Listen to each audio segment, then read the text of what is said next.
مجھے یہی لگتا تھا کہ وہ آئیڈیل ہے، مگر اس نے مجھے غلط ثابت کر دیا۔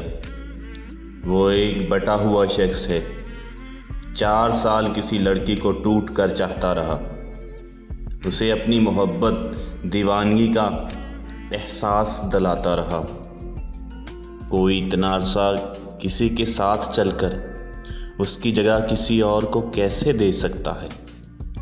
کیسے بھلا سکتا ہے اسے ایک دم سے کسی اور کے ساتھ نئی زندگی شروع کر سکتا ہے، جبکہ اس کے پاس دوسرے شخص کو دینے کے لیے کچھ بھی نہ ہو۔ میں بہت صاف گو لڑکی ہوں۔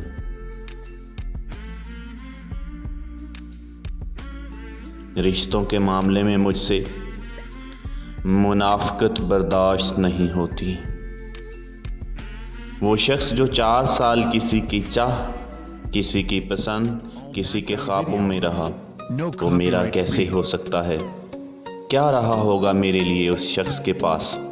خالص محبت، خالص چاہ؟ کچھ بھی تو نہیں، ایسا کچھ بھی تو نہیں رہا ہوگا۔ وہ میرا چہرہ دیکھے گا تو اس چہرے میں تشبیہ اس کی نظر آئے گی جو اس کی اولین ترجیح تھی۔ وہ میرا کیسے ہو سکتا ہے بھلا؟